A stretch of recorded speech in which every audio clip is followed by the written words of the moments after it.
Welcome to another episode of Comedy Wham Presents with me, your host, Valerie, and sometime co-host, Miss Purrington. ComedyWham.com is your place to go for features about all Austin comedy. You can keep up with us on Twitter and Instagram at Comedy Wham or on our Comedy Wham Facebook page. In addition to podcasts, Comedy Wham brings you articles, album reviews, live shows, and an events page for live shows in Austin and Houston. If you're a comic in those cities and want your show listed on the calendar, go to the events page and click Submit a Show to complete the short survey. Now let's get back to our podcast. Launched in 2016, the podcast project brings you funny people and their stories. As a fan, I like to delve into a comic's background and motivations, and we usually take a detour along the way. Consider the interview a way for you to get to know the folks that make the Austin comedy scene one of the best in the country. And if you like this podcast, please rate and review us. Today, after COVID last year in the summer of 2020, he launched a network of online comedy shows, including In the Meantime, that was tough to say, In the Meme Time. I'm sure I wasn't the only one struggling with that show name. Triple Threat and Geeked Out. In the fall of 2020, he made a big pivot to running in-person shows at the Vulcan Gas Company and started bringing in bigger and bigger names, including Fahim Anwar, Josh Wolf, Steve Byrne, Ali Makovsky, and more. But big names have been dropping in, names like Joe Rogan and Ron White. He was recently featured on the AV Club interview, and he's not a comic, but he is a big player in the Austin comedy scene as the CEO of Big Laugh Comedy. And now Comedy Wham presents our guest, Brandon Lewin. Hi, thank you so much for having me. Absolutely. This has been an interview a long time coming. Yes, I like how you said in the intro, funny people. I'm like, I am not funny at all. I mean, sometimes I have my moments. Yeah. But I usually have people write my lines for me if I want to be funny. So, yeah, but I'm honored to be here. So thank you so much for having me. Yeah, absolutely, Brandon. Let's get my icebreaker question out of the way, and then we'll dig into your story. My icebreaker is one word to describe your past. One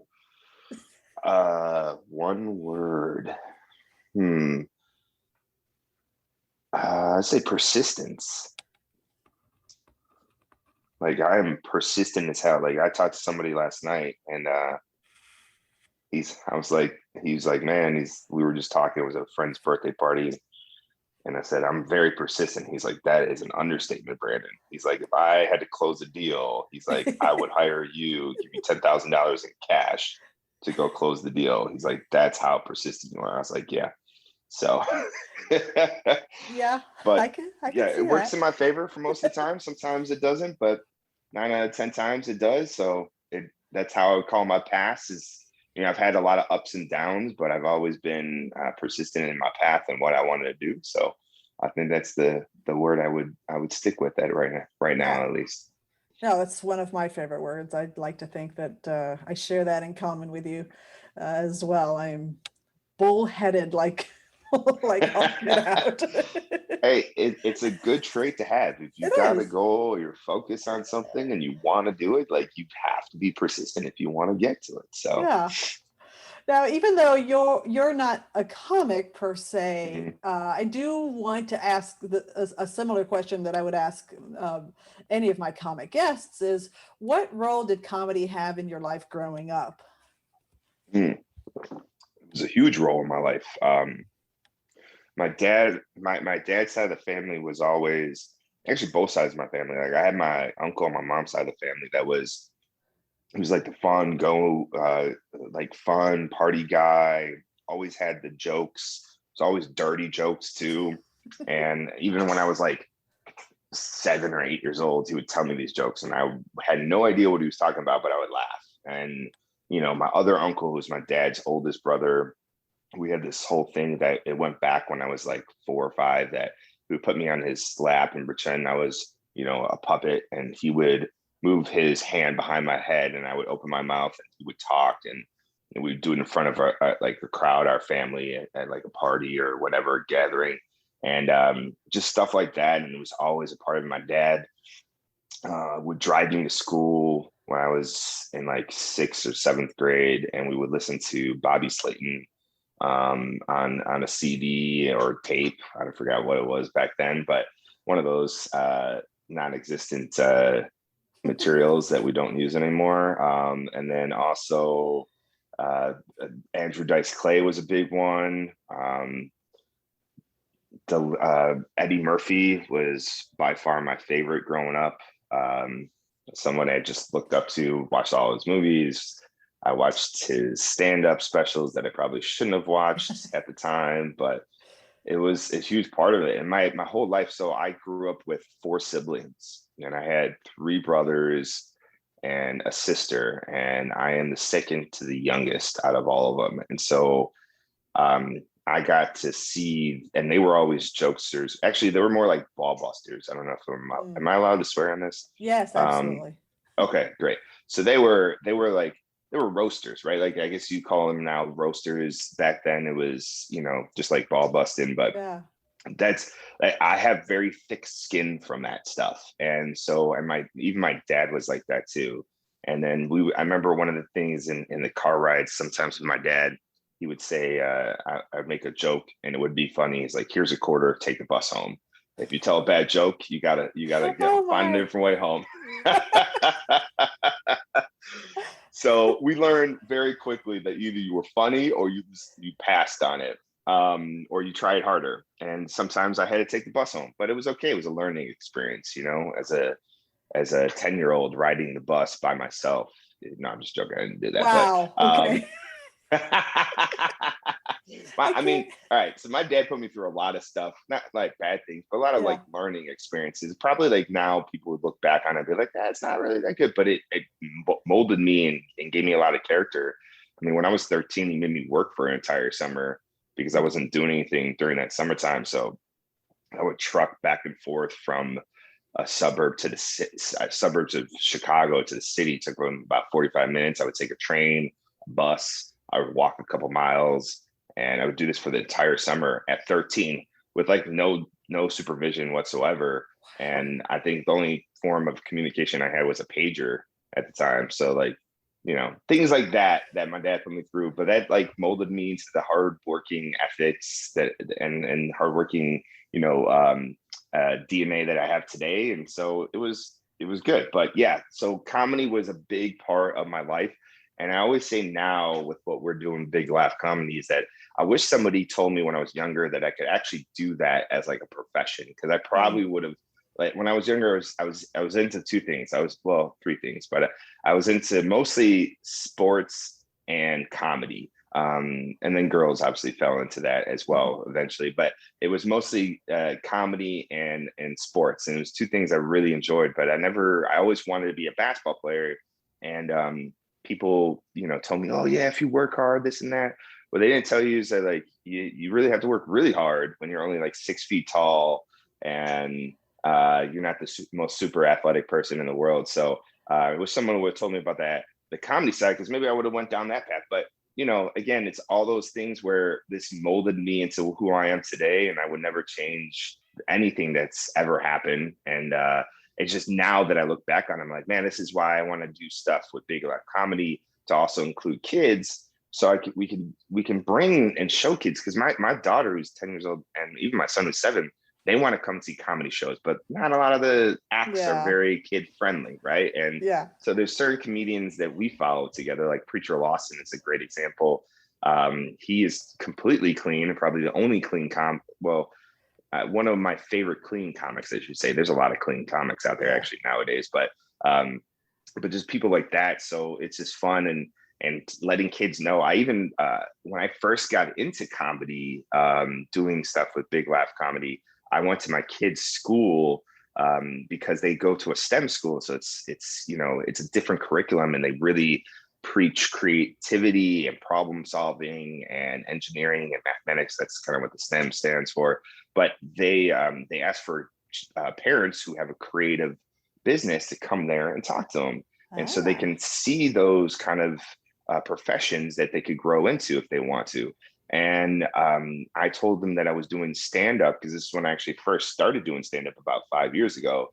and they're like, oh, that'd be great. Come back, come to the school. So I brought my mic and my stand, and I didn't use my own material because it was very raunchy, but I used, like, I found kids jokes. I stole kids jokes off the internet, and I did a couple, and then all the kids, I remember it was my son's kindergarten class. And so of course it's like a bunch of 5-year-olds. It was probably the hardest, it was my son's. It was by far the hardest crowd I've ever had to deal with. But they were great. And then they started telling jokes, and that kind of stuff is what I like, what I love about all this, because you can really do whatever you want, but you can spread that message that people understand that, one, it's great to make people laugh. I tell my kids every morning, I'm like, listen, make someone laugh, because if you smile, a smile and a laugh can change a person's day and life and world for the rest. Sure. You just don't know how much that can impact them, and it does a lot. Right. So anyway, go back to your original question. I was hugely impacted by comedy growing up. Yeah. Well, you have given me so many little nuggets of information about you, and I'm going to try to drill down into a few of those in the conversation.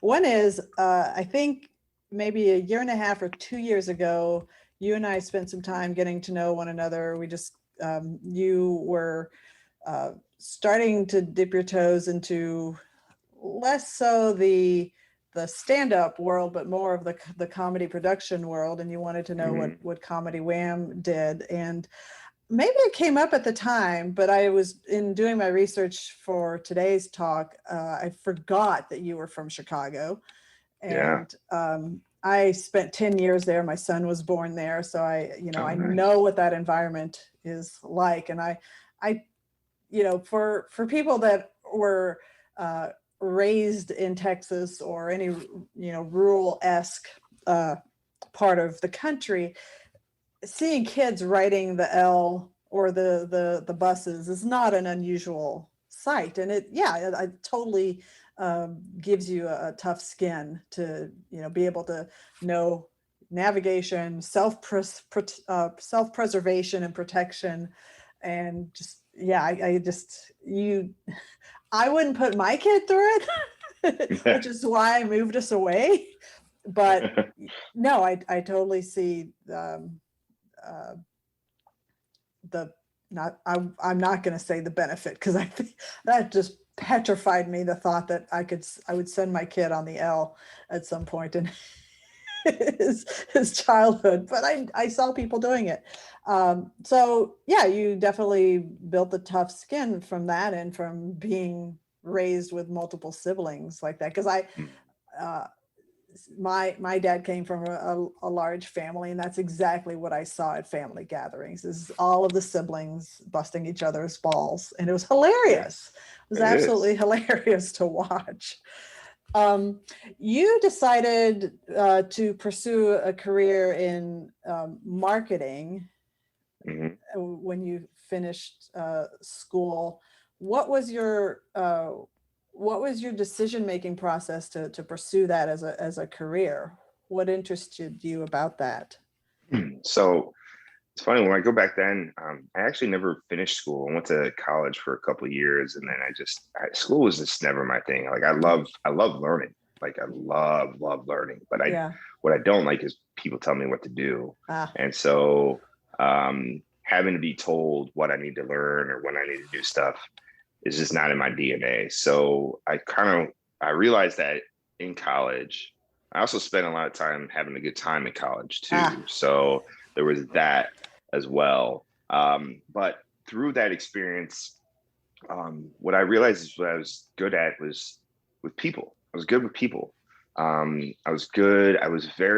So it kind of goes back when I was 11 years old, my parents got divorced, and I was 11 years old. And to me, it was like my world just crumbled, and I took it really hard. And then it was also a very nasty divorce that happened. It lasted about 8 years. And my parents put me in the middle of it a lot of times, stuff that like you just never want children to go through. And it was tough, right? Like it wasn't necessarily like something they intended it to do, and it wasn't intentional, but I can't imagine from a parent's perspective how that can, when you're going through something that rough, and unfortunately sometimes you just take that stuff out on people that are close to you. and having 2 kids in the house, I'm like, that's kind of what happened. So, but through that experience, I was put into, because I handled it so horribly, they put me through therapy. And through therapy, I've been going to therapy from like the age 11 to like age 30. I mean, I haven't been to it in a while, but through that experience, I learned my emotions. I learned how to realize and understand my emotions. I also learned how to kind of really understand other people's emotions. And so what people really, and this is funny, my brother, he's a Secret Service agent, and he's very in tune to investigations, right? Like that's what they do. They investigate. They're part of, law enforcement. And he always told me, he's like, Brandon, you have a very high emotional intelligence, EQ. And he's like, you have very high. It's very high. And I was like, I mean, that makes total sense. Like at the time when he told me this years ago, I was like, it was like a new word. The EQ was like a new word. Now it's like very common, but emotional intelligence. And I was like, man, and that is what I believe kind of led me into the career that I am. I was also a very social person. I love going to parties, love hanging out with people. I love throwing parties. I did a lot of that in college. And so through all that, it was like, man, what can I do? And I remember this is kind of how it started, was that my best friend from high school, his older brother was about 5 years older than us. He was doing really well with an internet business that he was running back in like 2000. I think it was 2004 or 5. And it was the non-sexy stuff. It's selling traffic, right? Like this is how Google essentially makes their money and made their money, was selling traffic. And so he did it just on a lower scale, but still was very lucrative. And he had this idea of starting another business. And at the time, he wanted to start online ticket brokerage. There wasn't very many. StubHub was like, I think, just coming up. He had all the means, the tools, the knowledge, and the money. He's like, Brandon, I just need someone to do it. He's like, will you help me out? And we could partner up. I was like, fantastic. So we started doing it and I learned how to create a website back then. I learned how to find the tickets and talk to people and get those deals. And then I found how to market to people and friends. And so I started using my connections and working that. And I really fell in love with it. Like I remember one of the biggest moments is that friend of mine, ironically, it's funny, she bought tickets to an R. Kelly concert. All right. Like back then we didn't know. I mean, we probably did see the writing on the wall, but no one was like, but she bought the tickets, and I got them for her. She was very happy about it because they were sold out. And I brought it to her, and she just had this big smile on her face. She gave me a big old hug. She's like, Brandon, thank you so much. I was really looking forward to going to this concert. I was afraid I wasn't going to be able to make it. And I was like, you're very welcome. And that feeling of helping someone else out to get to a point of being, happy and joyful, that brought me happiness. I'm like kind of like it was like a people pleasing situation. And so I got that kind of high, and I just ran with it. And shoot, I tell the story all the time, but even going back when I was 10 years old, my dad first taught me how to sell. And I remember that was really, truly the first time I was like, man, this is something I could do. But at 10 years old, you're not, sitting and thinking about that all the time. But he taught me how to make money by shoveling snow on people's driveways in Chicago in the winter.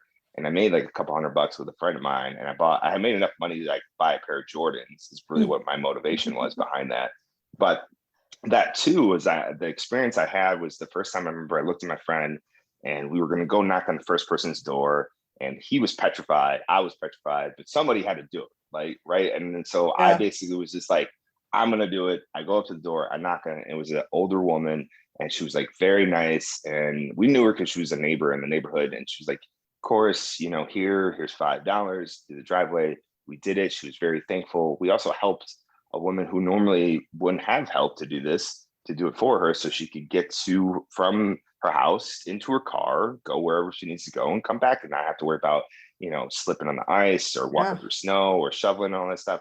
So again, that feeling. So that's where I really learned that sales and marketing was my thing. Like sales was originally my passion. And that's kind of what I got into, was just selling and helping people make decisions and find products and services that they liked.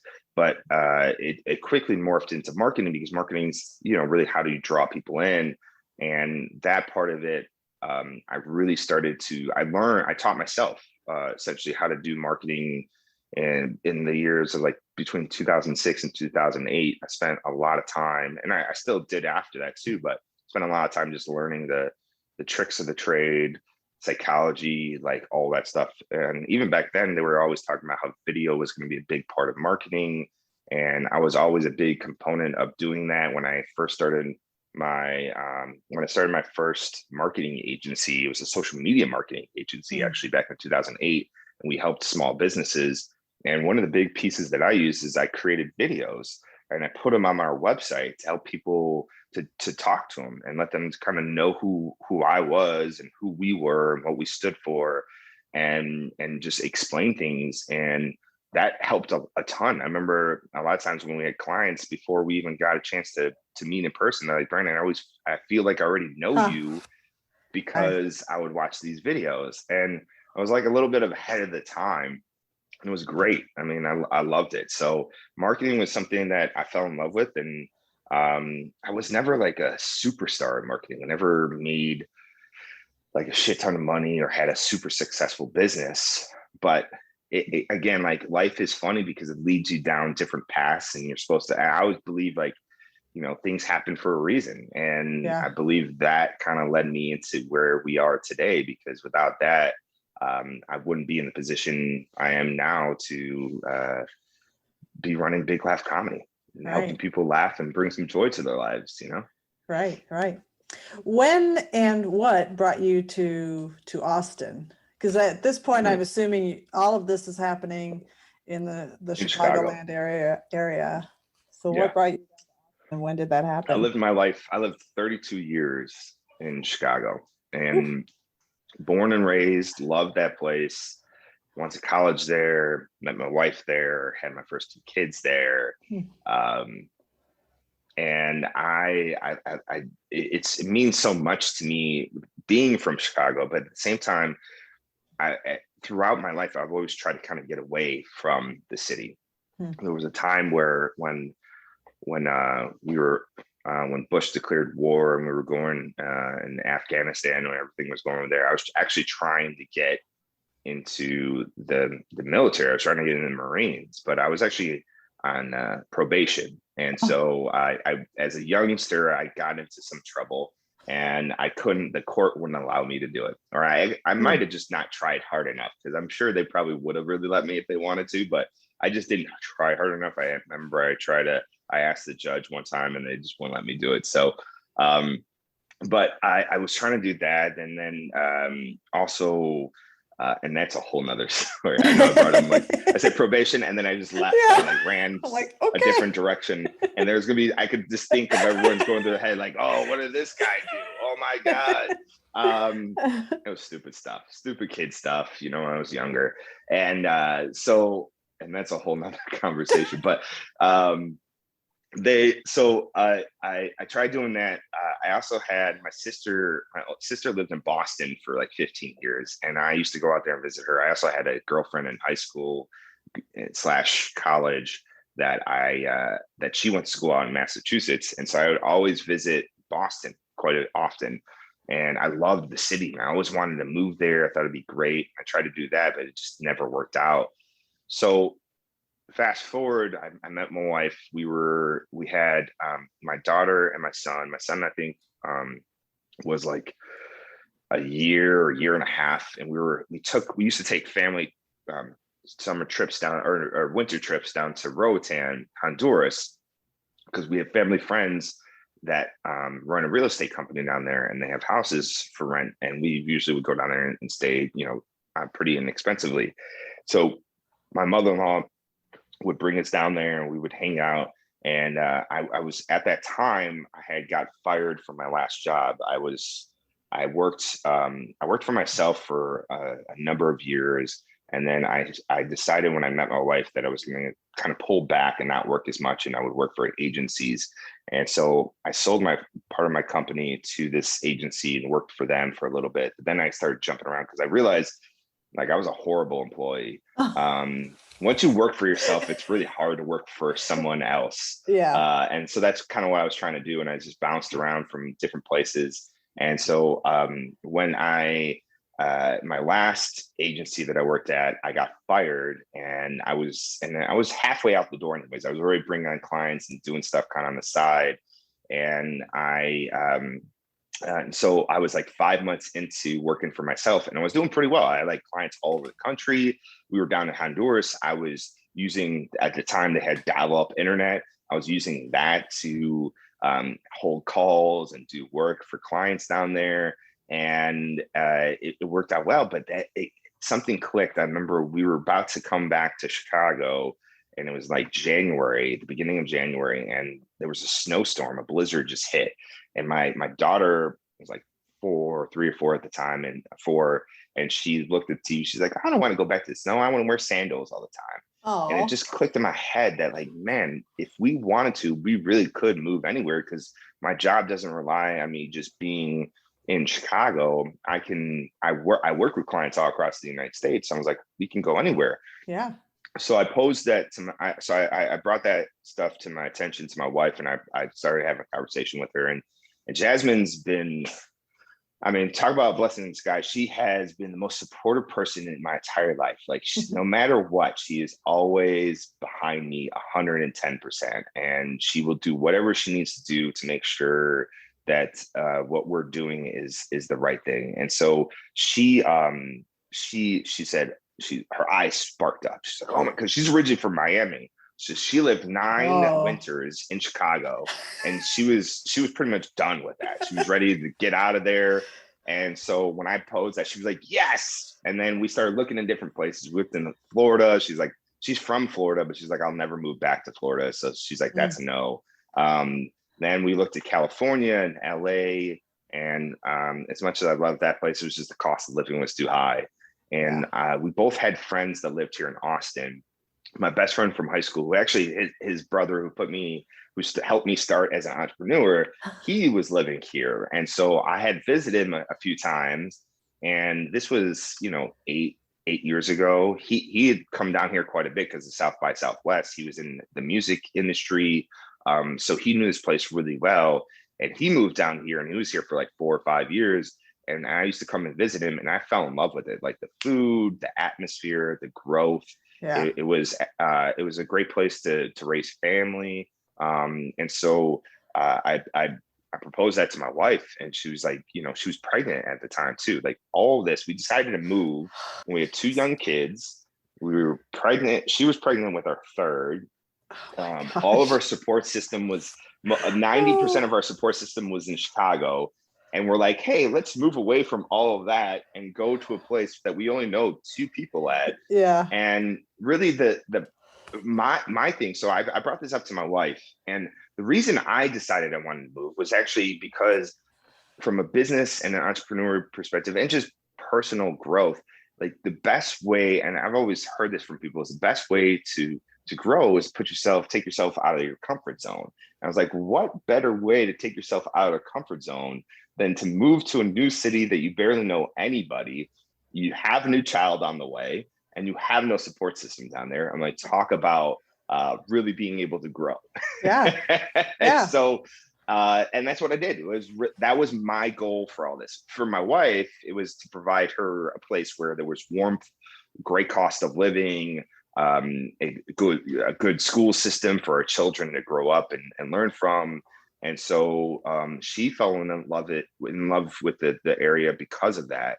I was just here more so to grow, and that's what happened. I mean, eventually it was we've been here almost 6 years. It's been an up and down roller coaster up until like this point, both from like an emotional and financial standpoint. And there was a lot of struggle, like when seriously, people don't understand this. When you truly take yourself out of the comfort zone and you get uncomfortable, it is fucking hard. Yeah. And it can be very, very hard. And it only takes the like strong-willed, hard-headed people like you and myself that can like push through and really come out on the other side. And I had faith in myself, although sometimes I didn't, but most times I did. And it led to this. And now we're doing something pretty important. And I think we're doing something really good. So Yeah. and we're, the business is successful right now. So I'm happy. It's fun, it's tiring, but it's fun. And Yeah. that was our story though, like getting out of there, coming here. It was just, it was a bit of a transition, but everything happens for a reason, right? Like I believe wholeheartedly, like I had to go through all that shit. My wife and I had to go through all that to get to this point, and now we're here, so we're happy. Yeah.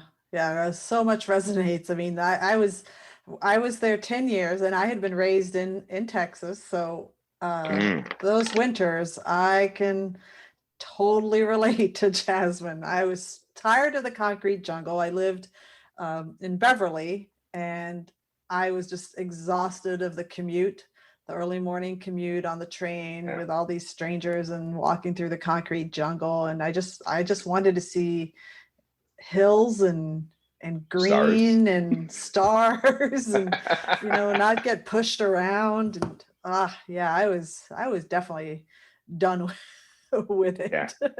it's such But a transition. I think the funniest transition, that is when you come from some like a non big city, uh-huh. like rural. It doesn't even matter, even if it's a small city, and you come to a big city. The transition is that you get kind of like you're a little intimidated with all the loud noises and Uh-huh. people everywhere, and then eventually you get used to it, right? Yeah, And yeah, then when you move away from that, I don't know if you experience this, but when you move away from yeah. that and you go back to something that's more rural and less busy, you're creeped out by the quietness at Yeah. first. It took me 2 weeks when I moved here. Like I used to walk outside and it'd be so quiet because we didn't just move to like Austin. We moved to Uh-huh. like Leander. So it was like a suburb of Austin. And talk Yeah. about like being rural. It's completely different than anything I've ever experienced before. And then so when I come outside, I'm like, it's so quiet. There's no sirens. There's no people walking around. Mm-hmm. There's no cars. Like, what is going on? And I would look over my shoulder, like walking around, because it was too quiet. It was like being in a horror movie, like something's about to Yeah. jump out and attack me. Yeah. And now, like when I go back to the bigger city, it takes like a couple of days, but it's just like, you're like, why are all these people? And you're a little defensive, but I think that's the funniest part of the transition from going one place to another. But Yeah. it's good that you got to go where you want to go, and you Yeah. got to get out. When were you in Chicago? I was there from 98 to 2008. Okay.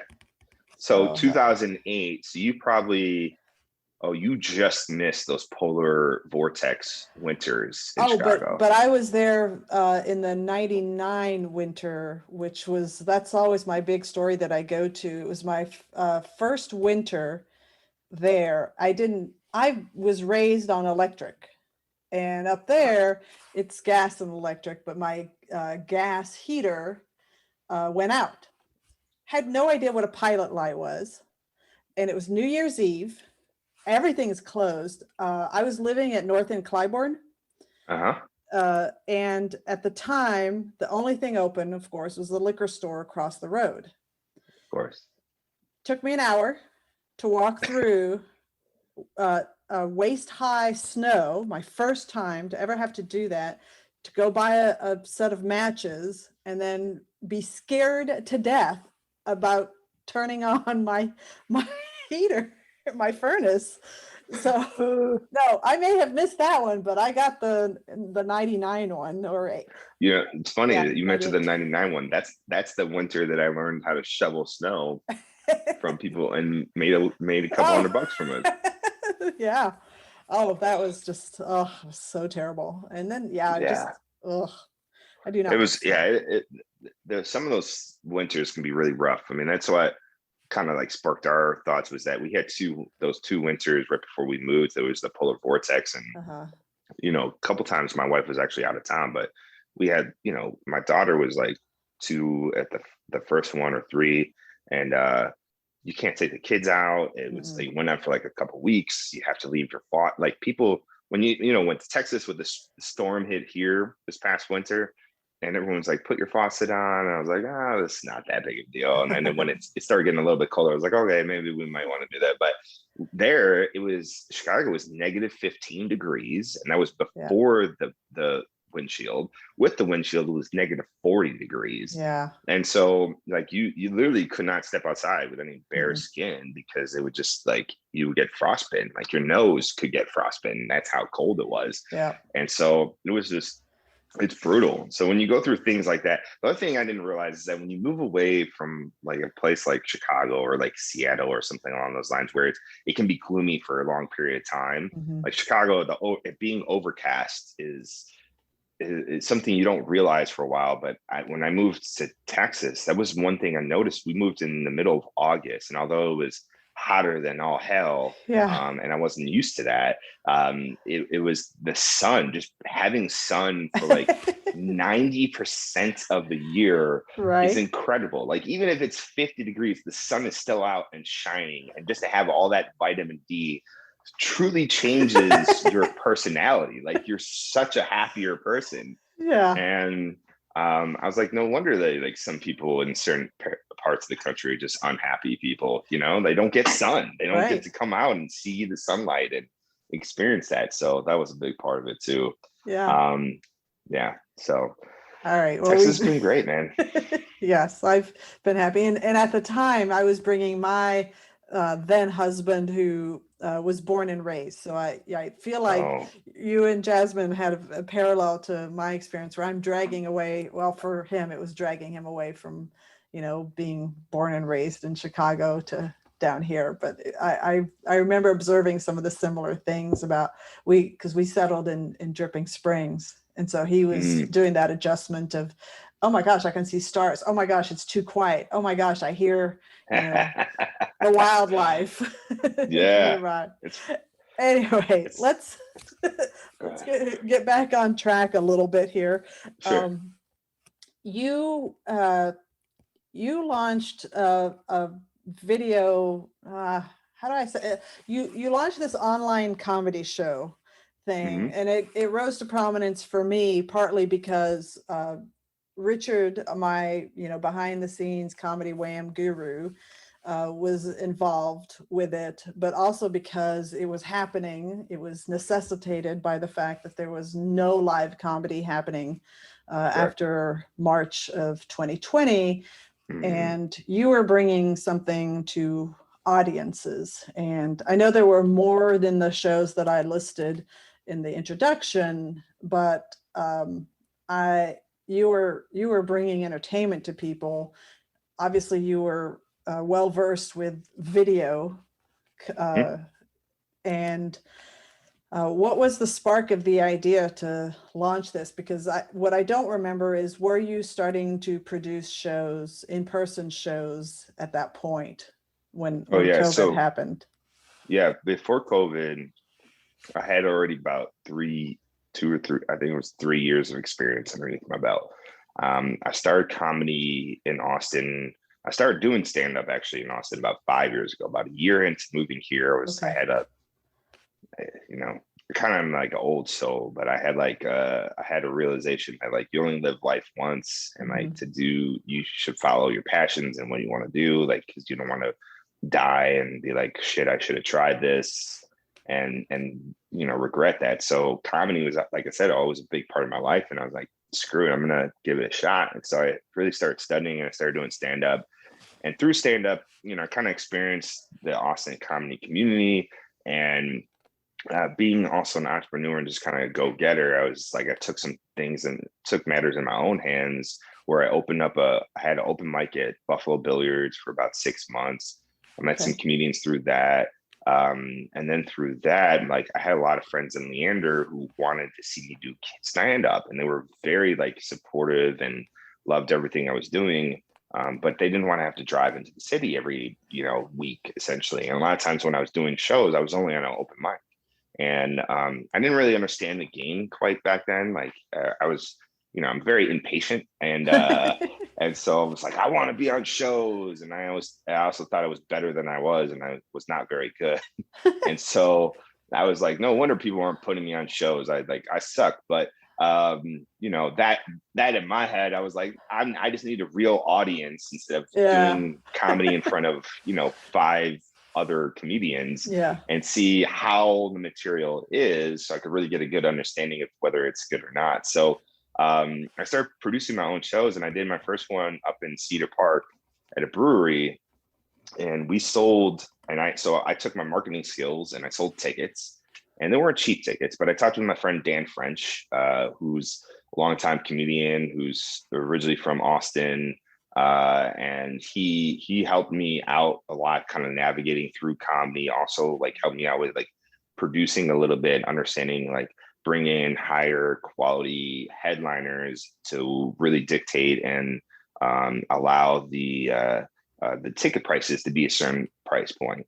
And so he put me in touch with some of the like kind of national headliners here in town. He was actually the first one that did it for me. He was the first headliner at our show, and we sold 100 tickets. Sold 100 tickets on an average price of about $17.50.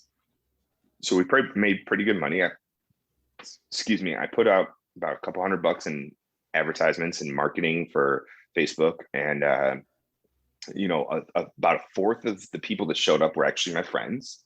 And the rest were people that I had never seen before, that were just people who wanted to see comedy in the area. And so we did it. Everyone had a really good time. It was a great turnout. We did it again the next month. We sold about 85 tickets that time. And then I think we did it one more time after that. I had about 90 tickets. And then my marketing business started to pick up. So I had to put that stuff kind of on the back end. But then the universe threw me a sign. Some people were asking me about comedy shows when I was going to do another one. And I was like, screw it, I'm going to do it. But this time, the other shows I was doing, I always did like 5 or 10 minutes up top. And this time I was like, man, like, I really want to do these shows. People want me to do these shows. There's demand. But the problem is that I felt more pressure in having to do the comedy side than actually producing the show. Mm. So I was like, you know what, screw it. I'm going to take off that pressure and just find comedians and just let them do it, and I'll produce the show. Like, that stuff's easy to me. So sure enough, I did that. And again, like, same thing. We had about 110 tickets. We were doing it on a consistent basis. We started doing it in like July, and we did well, you know. And at that point, I started getting I've always been very ambitious, and when I look at things, I always want to do things very big. So I had an idea of doing a comedy show, a very large comedy show, and so I started looking into like finding bigger comedians to come play, and finding venues and so forth. And I started doing that, and you know, I had the hardest time because agents were giving me fuck you offers. They're saying, hey, you got to pay us $200,000 for the show, and this and that. And I was because I was a nobody at the time. I was nobody. I had no relevance. I was very small time. In their eyes, the Austin community was Moon Tower, Cap City, and C3, or Live Nation, I should say. The Live Nation had some comedy stuff, but that was really about it. And those people in town, Paramount too, obviously, and that was really about it. So it was a struggle. A lot of people didn't talk to me. And then I made it a goal, though, of mine that in 2020 I was going to do comedy full time. And so I actually put together my first big show. I found a venue in Austin that could hold up to about 300 people. I got Dean Del Rey from LA, who I actually saw open for Bill Burr, and I thought he was hilarious. Yeah. And I talked to him. We worked out a really good deal. And I flew him out here, and our first big show that was supposed to be at 300 people was March 7th, 2020. Oh, worst timing in the world. Worst timing in the world. So, you know, ticket sales were very minimal. We had about 110 people that showed up. I was expecting like 300. I was able to pay Dean and the other comics, but I still lost money on the deal, right? And it was hard for me. And I was like, fuck this COVID thing. Like, no one knew what was going to happen. Yeah. But what I decided I didn't want to do was just sit on my hands and do nothing. So I was like, I talked to, and in February, we did a show up here in Leander with Carter Anderson called In the Meantime. And I know how you were trying to say that in the beginning. Yeah. Trust me, like, I cannot say in the meantime correctly anymore. I always say meme. And so, so my vocabulary has That's completely great. changed since then. But him and I did a show, and we did it live in front of an audience. Our goal, actually, he had this idea for the show, and I was going to help him produce the show. And our goal with it was actually to film it in front of a live studio audience, and then, or a live, not studio, but live audience, and then put it out on the internet so people could see it, because it's a fun, interactive show. And we did it, and we did it without recording it, but we did it the first time, and it really went well with the crowd. People really enjoyed it. It was fun. It was different. And then when COVID hit, I was like, you know what? This actually could translate onto just the internet. I'm like, and you don't have to really be in front of an audience. I mean, the audience helps, and we'll have an audience, but we don't necessarily need a live audience to really make this work. And because it wasn't truly stand-up, it was just kind of like comedians riffing off of each other. There was some roasting involved in it, and it was just creating funny memes is really what it came down to. So we worked it out, and then we launched it. I think like sometime in April. I don't even remember what the date was, but we did the show, and we did it on through Zoom, because I was very well versed in Zoom and using that for like video conferences and so forth, and doing webinars that were like, hey, we'll just do webinars, and then we could broadcast it out to Facebook. So we did it, and the first one went pretty well. Like there was like, I think we got like a couple thousand views on it. The second one we had some hiccups with, where like I couldn't actually broadcast it live onto Facebook.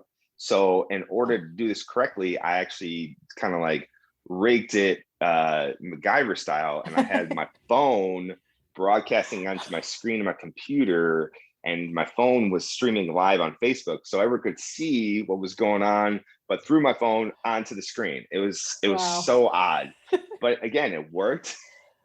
And that one got a couple thousand views. So and through that, so I had a company at the time that we did the productions called Money in the Bank Productions. And so we started doing this show in the meantime, and people really liked it. I started having people reach out to me.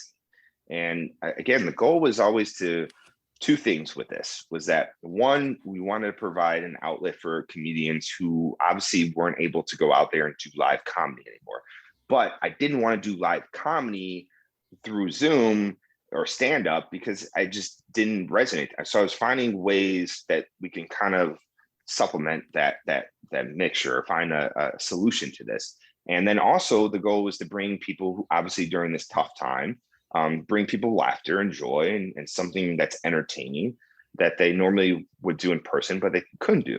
And so it worked. And through that, I actually started getting people who were reaching out to me. Like, I had one guy who's a technical person, and he was like, hey, I would love to help. He's like, this is some things you could do, blah, blah, blah. And so we started working together. And so the technical side started becoming better. Then I started talking to some friends, reached out and said, hey, listen, if you need some help, I've always been interested in producing. I can help you out. I'm a good project manager. Brandy, who's a friend, she reached out and she said that exact words to me. And I was like, great, let's do it.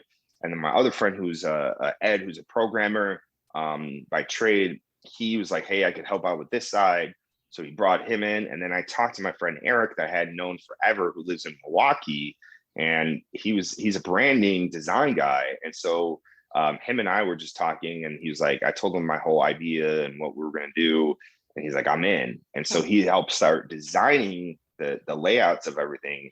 And then we formed this team together in this group. And we decided to change the name of the company and form it together. And instead of being Money in the Bank Productions, we came up with Big Laugh Comedy. And Big Laugh Comedy was going to be not just the production side, but eventually we wanted to get into the live events, but we just didn't know what was going to happen. So the goal through the pandemic was just to provide laughter and an outlet for comedians and comedians across the country. I mean, eventually we had people who had shows that local comedians here in Austin. We had people in the Pacific Northwest, Chicago. I mean, we had people in LA, kind of had people all over, comedians from all over the world, or all over the United States, doing shows with us. And eventually we got to 10 shows. We had 10 shows running at one time, and it was going well, and we had like views, and and we had a couple of sponsors at one point, but then like things, I think fatigue started hitting, with people when watching stuff online. Yeah. And we just decided that, we had to kind of take a step back and make some pivots and make some adjustments. And some shows were performing better than others. And we really got a taste, like on a very small scale, of how like a network works, right?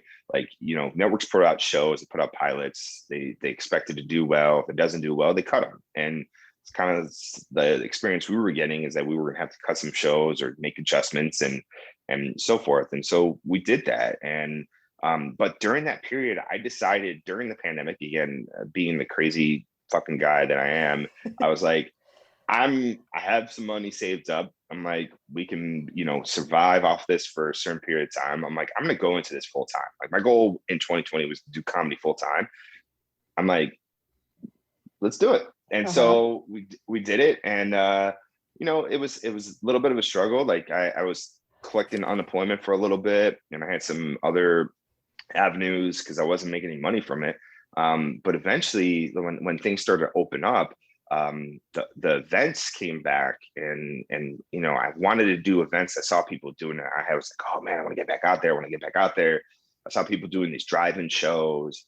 I think Stephen Farmer was doing some, and he got on the news a few times. Man, like, I'm competitive. Like, I support people. I love seeing people succeed, but at the same time, I'm a competitive person, and I want to do stuff. And if I wanted to do that and someone else was doing it, I got a little jealous, and I wanted to fucking do it myself. So I decided, I was like, oh, we're going to look into it. So we started looking into places. I don't know. Do you want me to go into this? I know I'm like, I'm rambling way beyond the question. Yeah, like you're like a little autopilot. Just go. I mean, I'm curious about what was that first show that you did, and how did you find the venue? Because has it always been Vulcan Gas?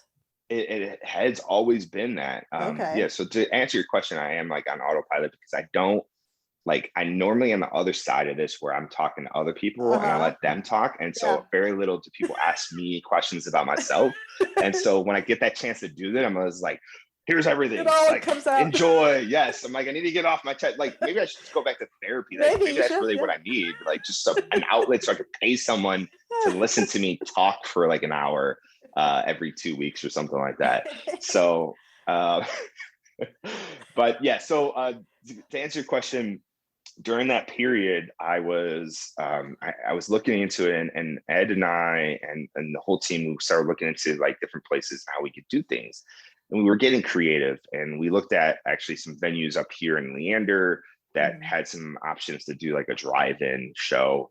Then we even talked to Stubbs to do show there. I got put in touch with the people at Stubbs and the GM, and we went there, and just wasn't going to work out. So needless to say, I mean, like, again, the universe put me in path with a woman, Sarah Fleming, who she was actually interested. She had signed up to do some production stuff with us for the online material. So she was helping us produce some shows online. And she happens to be very well connected growing up here in Austin. She happened to be very well connected. And so she saw a post by Nick, who's the owner of Vulcan, and he put a post on Facebook, said, hey, we're looking to open our doors again. We're looking for these type of acts. And one of them happened to be comedy. And she sent me a screenshot of this, and she's like, do you want an introduction? It's like, yes, please. It'd be fantastic. And so she introduced me to Nick, and it took a little bit, took a couple of weeks to actually get Nick on the phone and really have a conversation with him. Excuse me. But when we finally talked, he told me, it's like, listen, Brandon, he's like, I've been closed for almost 8 months. We're looking to open back up. They were the largest EDM club in Austin prior to COVID. And then he was going to open up, but he had to do things a lot different. Like, you have to 6 feet distance. Yeah. And that was another thing for us, was that we wanted to do things that abided by the rules of protocol for COVID. And so we wanted to be safe. We didn't want to be like a super spreader event or something like that. We want to respect it, but at the same time, we want to offer opportunities that people who did want to go out, that felt safe or felt like they just wanted to go out and see something, that they could do it in a safe manner. And so it really had to be the right relationship in the right setting. And Nick had opened up, and they were doing some shows, some EDM shows, but very social distance. They had tables. You kind of had like stay in your pods or lanes. Uh-huh. And it was a very limited capacity compared, like normally Vulcan holds, I think 900 people standing room. And so he was doing like, I think it was like 100 or 150 people, but seated. So it was much different. So we started talking, and him and I were talking. He told me what his deal was. I told him what my deal was, what I could bring to the table. And we struck up a really good deal together. And they were going to handle the venue side. We were going to handle all the comedy side, even the marketing side of it. And we started doing shows in October of 2020. Our first show was, I think, actually might have even been like in September, the end of September. And our first show was with a gentleman who has a dry bar special, Corey Michaelis, who's out of the Tacoma area, very funny comedian and a professional comedian too, really good guy. He came in, and we sold some decent tickets. We didn't do like huge amount, but it was a good crowd. It was a good experience. Then we had Ida Rodriguez, who came in, and I was a big fan of hers, and I was able to strike a deal with her agents. And the other thing I realized through this pandemic was that once we started having these events at Vulcan, and agents are knocking at your door. Oh my God. Like they were like, eventually, like after a few months, so it took us 4 shows to get to a sellout crowd. And the sellout crowd was like 140 people. And then the next show was Tony Hinchcliffe, who came and headlined for our fifth show. And it was a Wednesday, and he was going to stop in and do a weekend in Dallas or something like that. And I talked to his agent. Now, I did this kind of strategically because I knew Tony. First of all, I was a big fan of Tony's, big fan of Kill Tony as a comedian, kind of coming up, wanting to do that. I listened to their podcast religiously. Yeah. And I knew his relationship with Joe Rogan, and Joe had happened to just move down here at that time. And I was like, and he had been here for like a month or two and wasn't really going out, but he had moved and everyone was talking about it. And then I booked Tony, and he came through, and I talked to him. I got a text message that day of the show, and he's like, "Hey, Ron White wants to come do a guest spot on the show." He's like, "Where can he park his tour bus on 6th Street?" I was like, "There's nowhere he's going to be able to park his tour bus on 6th Street." I'm like, "But we have a green room if that's what you're asking." And he's like, "Yeah." And so, he okay, just stop right there, Brandon. Okay. I mean, okay. all of this work that you've been doing and all this goal setting and like, I want to do this and this competition. I mean, can you actually think about how amazing it was to get that text message? Yeah, now that I look back on it, yes. At the time though, like I did kind of freak out. I was like, oh man, like Ron White, like the Ron White is going to be coming here. I did have a little freak out moment, but at the same time, it was the day of the show. So I was like, I didn't really have time to freak out. I was like, I had to prepare for this. Like, mode. Yeah, well, I was like, I called up Nick, I called up the GM at the time at Vulcan, and we were just like working out the logistics. And of course, they were freaking out a little bit because everyone knew who Ron White was. And then sure enough, so like, and this is the thing, is like Tony went dark for a little bit during that period of time. And little did I know he was recording a podcast with Joe at his studio. And so then I get a text message again. He's like, "Hey, how's the parking situation down in 6th Street? Joe's going to come by and do a guest spot too." And I'm like, holy shit. Wow. I'm like, this is, well, because again, strategically, I'm like, Joe moved down here. I booked Tony. Tony's really good friends with Joe. Maybe there's a possibility, small possibility, but maybe there's a chance that Joe will come out and do stand-up. And sure enough, not only was it Joe, but it was Ron White. And the 3 of them went up, and actually Tony Casillas too was the opener. And I have never met Tony, and Tony is like one of the coolest people in the world. Great comedian. Yeah.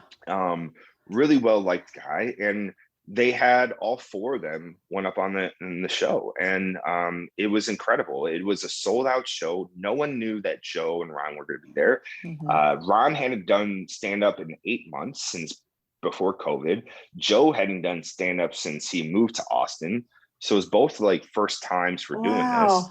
And it was just an incredible experience. And from there, things just really started to open up. You know, the buzz was throughout the city. We tried to get some press on it, but obviously the press was very strategic about how they were, you know, talking about shows and things, that live events, because they don't want to like promote that, because then they could get backlash from the people who were like, yeah, you shouldn't be going out and seeing events. But, you know, we still had people wearing masks, sitting down at the table, wearing masks, doing everything they were supposed to do, abiding by the rules and the laws that the government and the local government had put on us. So it was fine. Like, we never had a breakout or anyone reporting COVID. None of the comedians had ever talked, like, never. Everybody who came here would always get tested when they left, and no one ever came back positive. So that, to me, that was always a win, that we were doing things the right way that way. But that specific show, and this is why I love Tony. Like, I've developed a relationship with Tony through this. I mean, him and I started talking. I had his number. We started talking through text messages. He was deciding he was going to move down here. And so we just kept in touch. And he was always a good guy to me, and he is still a good guy, and we've become friends. And that show, though, I mean, I owe a lot to Tony, because that show put us on the map. It put us on the map in so many different ways. And it was a fantastic show. It was tremendous. The buzz built up around there. And then again, like, the doors open from there. Like, I started getting calls from agents being like, hey, I heard about you.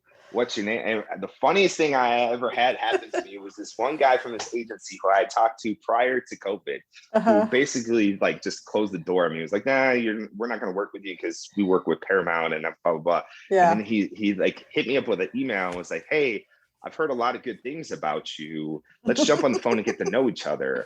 And if I was a very petty person, I'd be like, you know, actually, you denied me a few times. But I didn't. I was just like, I played it, or I talked to him. He's like, have we talked before? I was like, no, we've never really talked. So I just kind of kept it hush hush. But oh man, in the you're back a better of my mind, person than I am. Yeah. But I never forget those things. Like, I really don't. I don't forget the people who rejected me. I don't forget the people who told me I'm not able to do this. I don't forget the people that say that I'm in a too big of a competitive atmosphere. I don't forget that shit. That shit fuels me, actually. It fuels me a lot. And I love it. I love it. I'm like, reject me more. Because again, I said, the world of sales, like how I grew up was that I grew up with the mentality of like, every no led to a yes, got me closer to a yes. So as much as people were telling me no, I knew that I was just getting closer to my goal. And that's how I kept track of it. It's like, all right, if it took me 10 no's to get you to a yes, let's get to those no's really fast. So then eventually I could get to the yes. And so that's kind of how I live life. It's like, if someone says no to me, it's like, all right, I'm not going to cry about it. I won't forget. I won't cry about it. I'm going to keep going at it. So, so that's kind of what led us into that event. And that really changed everything. So as a fan of comedy, let's just take out Joe, Tony, Ron. Who is? Sorry, my daughter is, you know, life is something's happening. So whatever, it's not that big. It's not that big. Okay, but, you know, to her it is. So. Okay, yeah, of course, it always is. Taking out those huge names, who is one of your favorite comics that has come through? My favorite comics that have come through. Yeah, I have a small town in my house. It's like 3 kids, 2 dogs, 2 cats. It's I don't have personal space. Let's just put it that way. Yeah. And they also, the fun thing with my kids is that through the pandemic, they actually were on the shows a lot of times. They were actually, Madison and Noah were quite famous on. If you're gonna do that, you got to go out there, okay, Mama. They did some reenactments for Monday Night Tops with Tremaine, and it was some of the funniest experiences and fun experiences. Like, I look back on that, and we had a lot of good times. So we still try to do that quite often. So to answer your question, it's hard to say, right? Like, Tony, I owe a lot to. There have been some great people that are just, you know, I try to, you know, so another person who recently is Rocky Del Davis, who I don't think a lot of people know of. but he is one of the funniest guys. So this is the thing. It's like all this stuff came up, right? Like, and as we started to expand, of course, people started reaching out to us and wanting to play Vulcan. And so as you can experience, as you can imagine, we would get a lot of requests, and I would get hit up on DMs and emails and text messages from random people. And you have to be, I try to be careful. Like what we've set at Vulcan is we really try to produce high quality comedy shows, right? It's not always, we try to give people opportunities, but at the same time, like the comedy shows we put on are usually like national headliners and people who have toured around and have credits. And so I got this DM from this guy, Rocky Dale Davis. Like, I've never heard of him. He hit me up on Instagram. I looked on his videos, and he was funny. He was funny. And he also had like this clip that The Rock had gone out on Instagram or Twitter or one of the social medias and said that his favorite comedian right now was Rocky Dale Davis. Oh my gosh. And I was like, yeah. And I was like, wow. I'm like, holy shit. And so I was like, I was like, all right, well, there's some credibility right there. I'm like, let's give this guy a shot. We gave him a date, and I was like, hey man, I'm like, normally we run advertisements, and if that's the case, it's expenses. It comes off the split, blah, blah, blah. And he's like, no, don't worry. I don't need any ads. He's like, I got this. I was like, okay, all right, we'll see how this goes. And sure enough, we gave him a spot, and he sold out that show without a single advertisement or promotion really on our end. Wow. And I mean, we did promote, and we got, we naturally have people come to our website and stuff like that, but he did everything himself. And after sitting down and talking with him, he's younger. He's not like old, but he's very experienced. He lived with Ralphie May for a number of years. He came up the scene. He struggled. Like you talk to his story, he struggled through all this, but eventually got to a point where he's selling tickets now and he's making money. He actually just got a deal. He's got a special coming out on Netflix. They're going to be recording in a few months. And so, but talking with him, he talked about the thing I admire about him is that he hustles. He learned how to do things the right way. He markets himself really well. He uses clips. He has a marketing team that he uses and he pays with the money that he makes, and they do stuff for him, and it really works for him. And he's figured it out. Like he's figured it out to the point where he's growing substantially. And when I first talked to him, I think he had like 60,000 followers on Instagram, and this was months ago. Now he's got 130, and it's only growing. And it's just his popularity is growing. He's selling out places. He's doing improvs. And eventually, when this Netflix special is going to come out, he'll be doing theaters for sure. He's really, really funny. He's really good at what he does. But like just talking to him about the hustle and the marketing and all that, I was like, man, and he wants to give back too, right? Like he's experienced all the struggles and the ups and downs. And I saw it firsthand. This is one of my favorite stories because I was hanging out with him on this past Tuesday night, and we had a show with Reed Marshall Becker, and it's called 420s, and it's 4 comedians that go up and they have 20 minutes. Normally they're like larger comedians, they're headliners, and then he'll throw some guest spots in there. And so Rocky was one of the comedians on the show, and they did it, and it wasn't like a huge crowd, but at the end, Zach Bogus, who is a producer, also comedian, but he's a producer for the Kill Tony show. He's a comedian here in town. He works at the Vulcan now too as a door guy, and I forgot what I think I just asked Reed. I was like, hey Reed, I'm like, can Zach do like 5 minutes at the end? And I always try to get Zach some time, and some of the younger people that are hanging around there, I try to get them time on some of these shows. And so he was like, yeah. So he put up Zach, and it was just the very end, and Zach was, not doing well. It was not necessarily him and his material, but it was just like the crowd was already two hours into comedy. They were starting to like kind of deplete and walk away. But he was up there and he still was doing it. And I was sitting on the side, and I wanted to watch that because I just like to watch the younger comedians in their sets and try to, see if I can offer any pointers. But Rocky was watching it, and he was like, hey man, he's like, what is he doing on Sunday? Do you know if he's working on Sunday? I was like, I don't know. Let me go ask Cam, who's the GM, and ask Cam. And Cam's like, yeah, he's working. He's like, but I could probably get him off if you need him to. He's like, why? What's up? I'm like, I don't know. Hold on. So I went to go talk to Rocky. I told him he was available. He could get off if he wanted to. He's like, all right, I'm gonna let him open up for me in my Dallas show, which will be probably between 200 and 250 people. And he's like, and because he's like, I know this sucks. This sucks. I've been through this. This is horrible. It sucks. But you have to go through it. You have to go through it. He's like, but I'm going to give him an opportunity to go in front of 200 and 250 people, and we'll see how he does. And I'll give him an opportunity. I was like, fuck yeah. Wow. And so I told Cam. Cam's like, no problem. I went and talked to Zach. I was like, Zach, I'm like, hey, dude, you want to go open up for Rocky in Dallas? You get about like 10 minutes up top. And he's like, fuck yeah, I want to do that. And I was like, yes. And that's the type of stuff that I love about this, right? Like, yeah. It's just, and he's a good person. Like when you do stuff like that, and even like most comedians are like this. Okay. Yeah. Steve Byrne was one of my favorites because the man gave 10 fucking guest spots on top of his show. Now, man, he did this kind of like after hours when he met all these comedians, and he forgot that he gave out 10 spots, but he was very willing to give out all these spots to comedians, not even knowing whether they were good or not. And so it did make my job a little bit harder because I had to basically say, but guys, we can't put 10 people up before Steve. Like we have to, and he already had a feature too. He had a feature and he had an opener, and then he wanted to give 10 guest spots. So we had to figure that out. But that's the thing, is that most of these comedians do this because they know what it's like. They struggle. They've been there, and they want to give back. And that's what Tony's the same way. I mean, Tony gives people opportunities all the time.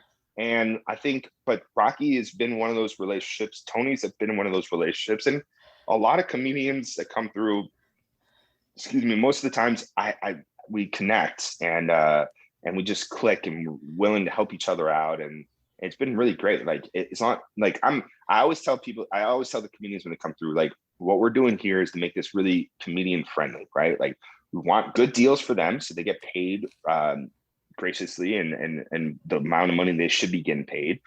We don't put restrictions on them as far as radiuses and so forth. The only thing we ask is that if you do come in town and you're going to be on other shows, just don't do anything that takes away from the ticket sales for the show, because then it's going to hurt both of us, really.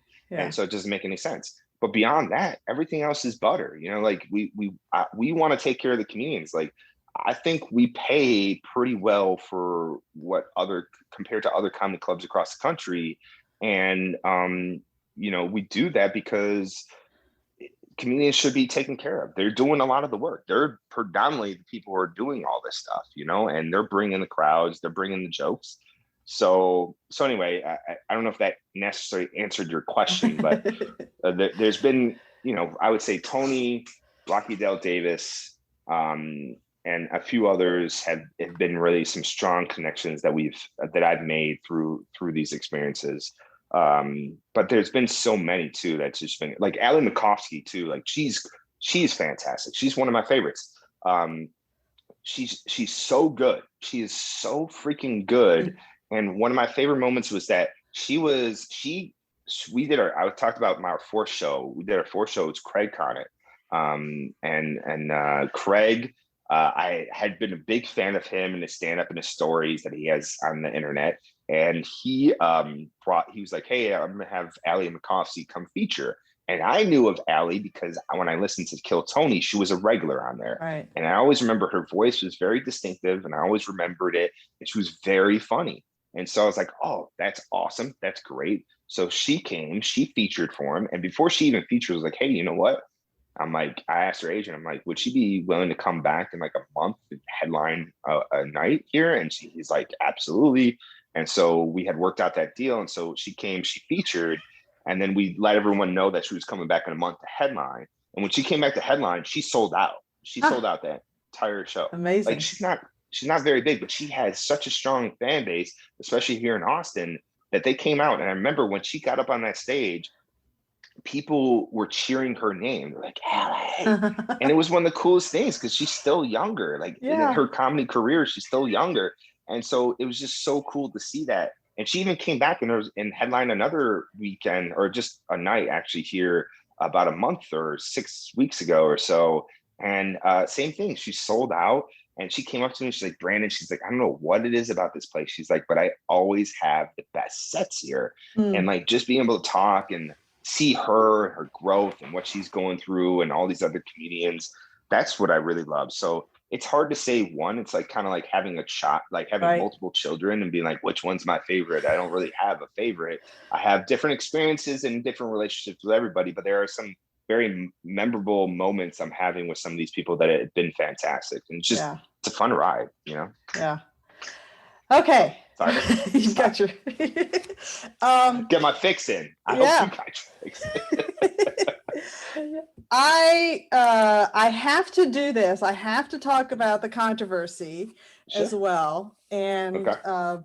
there are two notable ones that have come up, and they all essentially have to do with clips that have come out. And the first one was a news article which pretty much everybody panned as not a very well done local news story, where they had gotten a clip of you, and the Austin community was all abuzz because they thought the clip that aired of you sounded like you suggesting that there was no comedy scene before COVID. Oh, so, yeah, that's bullshit. Yeah. But yeah. Yeah. So there's that clip. And then, of course, you and I scheduled this interview about a month ago before the latest controversy, which was not you, but it was in what everybody refers to as your venue, but even though it's Vulcan Gas, of Tony. And Tony was following Peng Dang, who I have known him since the days of featuring or hosting, I don't remember which, with Jeremiah Watkins, who I'm a huge fan of. And I've seen him on, as the band leader at Kill Tony. So I'm familiar with both Tony and Peng. And the clip that came out that just kind of blew up the universe a couple of weeks ago, with Tony saying something, my opinion, 100% inappropriate, but it was a clip. And you and I are recording a couple of weeks since that clip was released. So there's, as with everything, people get distracted and they forget. But, you got a lot of attention because it is your production. It is your venue, whether, officially or not. And so that thick skin, I'm sure, has come in very handy to deal with both of those controversies. And I know that you and I had some conversations behind the scenes about, the challenges of each of those situations. So, I know, because Comedy Wham tries to be the diplomat, it is not my intention to go down your throat and tell you, oh, this was absolutely wrong to have happened, and why didn't you speak out more vocally in either of those instances. But on the flip side, I know that there's a lot of people from the what I'll refer to as a legacy Austin comedy scene that were very upset by both of those clips. So that's my opening salve. So how do you respond to that? And two, is there anything specific to those two clips that you want people to know? Yeah, two things, or one thing for both of those actually, is context. It's context. Like, this is what people, I don't think, understand, is that like from someone who is from a marketing perspective, right? And someone who also understands media, is that it's always about context. And you can, like, this is why the media is so, I mean, I've heard stories and horror stories about stuff like this before, but like, this is why right now, whether it's a liberal media outlet or it's a conservative media outlet or whatever it is media, and they control the narrative of however they want things to be perceived and put out. And so with context, they can twist things around. Like, shit, I could take a video from Peng Dang's set and I could cut up a clip and I can make him look super freaking racist if I wanted to, but I would take it out of context, right? And that's the problem, is when you take things out of context. And so what I learned was that the first one, with the article from KView, was that this guy interviewed me for 5 minutes, asked me all these questions. I talked about a lot of stuff. Uh-huh. He took 10 seconds of my talk and he took that out and put it in his own context, which was nothing of what I was talking about. What I was talking about and how he used my clip was that I was talking about how he asked me a question and I said, Joe Rogan, a lot of people, a lot of these bigger comedians have moved here. But I said people of all levels are starting to move here too because of that kind of this migration. And because of that, there is, there's a different sense of quality that is here. There's some good quality and there's also a lot of other people that are moving here. And I said, we'll see how the scenes develop. And I don't remember exactly what I said, but they took that piece and they basically put in a context to say we're going to experience more quantity over quality for the time being. Yeah. And then they went ahead and like promoted Cap City opening up in the fall, which I spent time talking about Cap City and some of the stuff that I did not like about them in that article. And so he still used my clip. And even though he knew how I felt about that, he still plugged Cap City at the end of it. And I was furious. I sent him an email as soon as I woke up and read the article, watched the video. I sent him an email. I was like, what the fuck are you doing? Like, why are you making me look like this? Blah, blah, blah. And I had no other way. I didn't know what to do. It was the first time. So I started asking some people that I knew in the media. And I always like to do things that I feel is right. I've kind of been like, when I was younger, I was like college days, they would call me Rocky in a sense, because I was never very aggressive to like fight with people. Yeah. But if you fucked with somebody or you fucked with me, like I would fight you back. Like I'm not a lack of a better term, I'm not a wussy, right? Like I'm not going to let someone just walk over me, or walk on me. And so I speak up when I think things are wrong. And that was wrong. That was wrong. That was not right. That was taken out of context. Although I still feel a certain way about the Austin community pre-pandemic. It's not necessarily that I disliked it. I just thought there were some things that were wrong about it. And there's nothing wrong with thinking that there's improvements on something, right? And I think it's getting better because of the migration, right? And that's how I feel about it. And if people don't agree with me, that's perfectly fine. I have no problem with that. But at the same time, it's like, you don't have to get very pissy about it. And again, it's context. And this is my problem. I think in both situations is that people, I don't know what it is, but people, as soon as they see something, they react instead of thinking, like, what is both sides of the story? What is the full context of it? Like thinking through these situations to use like some of your own brain power to understand that, like, don't believe everything you read and you hear, like there's always two sides of the story. I think I forgot one comedian had a joke. It was a famous joke. It's not probably the best example, but they were like, they're like, yeah, like when a woman gets beat up, it's horrible. But have you ever asked the guy what the woman did to deserve that beating? No, again, horrible context. But again, it's like two sides of the story, right? Like maybe that was a bad example, but there's two sides of the story at all times. And that was the problem with that. And what I jumped on Instagram Live, I talked about, and I explained exactly what I said because it was fresh. I had just done the interview the day before, and the video is still up on Instagram. If anyone wants to go and watch it on the Big Laugh Comedy Network Instagram page. And I shared my feelings about the situation and what I said. And there's still a lot of people who just came out and just was like hating. They didn't want to hear anything. They heard what they wanted to hear and they made up their minds at that moment, and they were not willing to change it. And I believe from that specific part of it was that there was a lot of people who decided not to do anything during COVID from a comedy perspective. And that is their choice, and I respect their choice, and that is perfectly okay. There's nothing wrong with that. However, there was other people who saw an opportunity, who started to take advantage of that opportunity, and they were doing things. And because of that, things had changed. And it's a natural, it would happen in any situation. And because of that, I think people are just upset that there was this change that happened without them being included when they were such a big part of it pre-COVID. And when that article came out, they didn't interview anybody that were kind of like the old, or I forgot how you described it, but the legacy, the legacy comedy community in Austin. They didn't really interview anybody that they were interviewing all the people that were coming up. And so I think there were some, some things there that people were upset about. There probably was some stuff that they were upset about themselves or about the situation. And they just took out on other people and took out on me, and took out on the article. And they just have things made up in their mind. And I truly believe that's the same thing that happened with the Tony situation.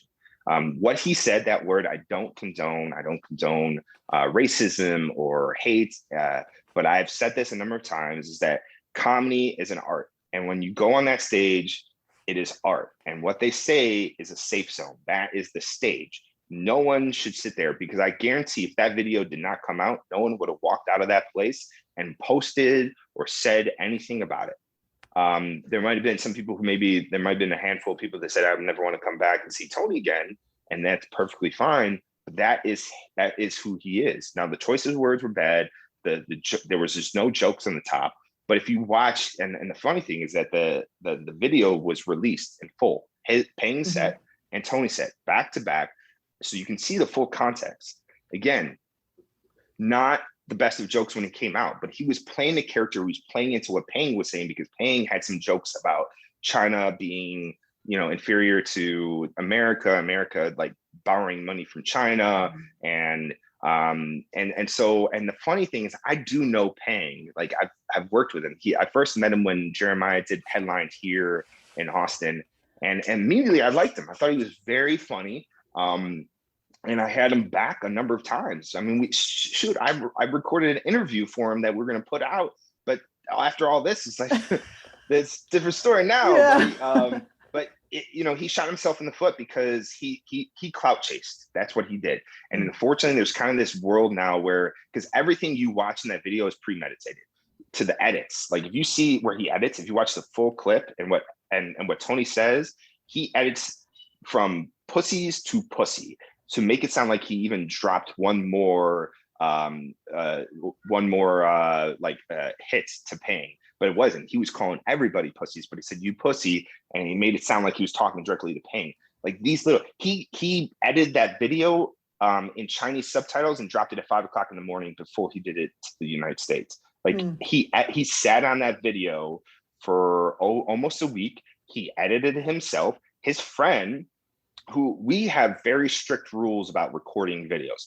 We record videos for the comedians if they want them, but we control them. No one else gets them except for those comedians. Payne had come there and he had asked if his friend could record his set. And I said, yes, because I've never had a problem with this before. And I said, yes. His friend continued to record into Tony's set. And that is not okay. That is illegal. We say no recordings. We have told them they did not have permission to do that. And then you can even hear in that clip, and then when Tony first gets up there and starts saying this stuff, is that his friend who's recording it is laughing. He's laughing in the background as he's recording it because it was a joke. And that's the context, is that when you see that clip, it is fucking horrible. So bad. It looks tremendous. Like it just looks like the worst thing. He looks like the biggest racist, but I know Tony isn't. He's friends with Payne, or was. He had put Payne on, opened his shows a couple times. He was part of the group. He had been on the Secret Show with Death Squad 4 or 5 times. I had put him on there. He sent me messages after that show, was like, thank you, Brandon, so much for having me on. Here's my email. If you get that, if you get some of the photos, can you send them to me? As soon as he posted that video, he deleted our entire conversation on Facebook Messenger, everything. He scrubbed his social media. He, because he had jokes about saying the N-word in Japanese, and then he referenced the N-word and actually says it, and that's a joke. And he has clips of these kind of different racial jokes, but he scrubbed all of it off the internet. Shoot, there was just a tweet that someone screen captured and put it out there, that he has a joke where he tweets out the word kike. I'm Jewish. Like, I could take offense to that. And like, this is what I mean, is that when people don't look into the full story of everything and they just make up their own minds on things, then nothing is going to happen. Like, what bothers me the most about this part is that he's taking away from the Stop Asian Hate movement. First of all, he's using it to his advantage. It's no different than if a woman came out and cried wolf and said that during the Me Too movement that they got raped, but they didn't. That would be horrible because it would hurt that movement. They would take away credibility from people who are actually victims in these situations, because then now you have this one bad apple or a few bad apples that are crying wolf that takes away the credibility of someone talking. So when you have one bad person that is then proven to be completely fabricating this incident to make it look like something for their own narrative, then it loses credibility for everyone else. Then everyone else is questioning, is this person really talking about it? Is it so someone could get another Asian person get beat up or experience a racial experience, and people might not believe it because they see now that someone can do this and take advantage of a situation. And then not only that, but like he's hurting a person's life, a livelihood for his own personal gain. That's all he did this for. He didn't do this to make a statement for the Stop Asian Hate. He did this for his own personal gain. Like he was clout chasing from the get-go. And that's what bothers me the most. And I had not said anything. You're getting the exclusive. You're like Barbara Walters. But I had not said anything out of respect of the situation, out of respect for Tony. He hadn't said anything. I had talked to him throughout the whole experience. And you know, and I felt like what I also experienced through this first moment with the K-View article is that as much as I try to explain myself, people already have it made up in their heads. Right. Really, what could I say different that would change most people's minds? Not much, because they've kind of made up their minds. I don't believe in this stuff. I really wanted to come out and make a statement, but a lot of people were just like, Brandon, let it settle, you know, figure this out. And I still feel strongly about this situation, that it was a horrible move. It was a bad thing for him to do. It ruined it. Well, not ruined. I mean, Tony's still, the funny thing is that when that full clip came out, a lot of people got to see the truth. And so, you know, he's not a racist. Like I've been around him. I've been around racist people. Okay. I've been around racist people. My wife during the pandemic, my wife is half Black, half Puerto Rican. During the pandemic, she was driving down in Leander, down a road at 10 o'clock in the morning, and these two little white punks yelled out and called her the N-word at the car. Hateful. That is hateful. I've experienced that. I'm Jewish. I grew up in a non-Jewish community. I have been hated on. I have Mexican friends who are my best friends, who I've seen the police discriminate against them. I'm 38 years old. I've seen a lot of fucking bullshit, right? I've seen a lot of racism. I've experienced it. That is not racism. And anyone who thinks that's fucking racism is stupid, plain and simple. Like you can quote me on that. People can get upset that I said that. It's plain and simple. When you don't use your mind to think through situations and understand this context, then you're just an idiot. You're an idiot and you're part of the problem. And that's part of the problem with this whole cancel culture, is that these people get these things. And the other thing is that they're calling, the funny thing is, because we're getting some of this hate that's spilling over to us about Tony. Right. And we get this stuff. And the media, of course, spins everything around and they put it into the narrative they want to, but people are starting to like, they're threatening us. They're calling us names. They're doing all sorts of things. They're calling me a coward, all this stuff. But the funny thing is that they're bullying somebody who they think is bullying somebody else, right? And like, does two wrongs make a right? No, like what the fuck did your parents do to teach you that you don't know that two wrongs don't make a right? Like, Jesus Christ, this is what blows my mind, man. It's just like, unfortunately, there are people who just don't know how to think for themselves, and they get too caught up in this hoopla, and like they just sit there and it's like they want something to be upset about. And so as soon as something happens, and then there's a lot of petty people out there too that might have not had a really good experience with Tony. And so they found this opportunity to exploit him. And they even furthered the situation. I know a gentleman who said that he called TMZ on this story, and because he had a bad experience with Tony. And like, to me, that's just a bitch move. Like that, you don't do stuff like that, man. That like you got a problem. And that's the other thing with paying is like, if you had a problem, go talk to them. Like that's how you resolve situations in real life. If someone who you were friends with or had a working relationship with did something that hurt your feelings, you go and you talk to him first. And if there was no situation, like Tony even tried to call him and text him, he wouldn't pick up. He tried to like apologize and resolve the matter with him one-on-one, but Peng never picked up and he never did anything about it. And now he's completely dark because the truth is coming out. And when the truth comes out, his career is over. I'm like, there's no way this guy is gonna, and it's so silly because he had a good opportunity. He was a funny guy. He had a career coming up, but he decided to do this really silly move, and now it's gonna haunt him for the rest of his life. Yeah.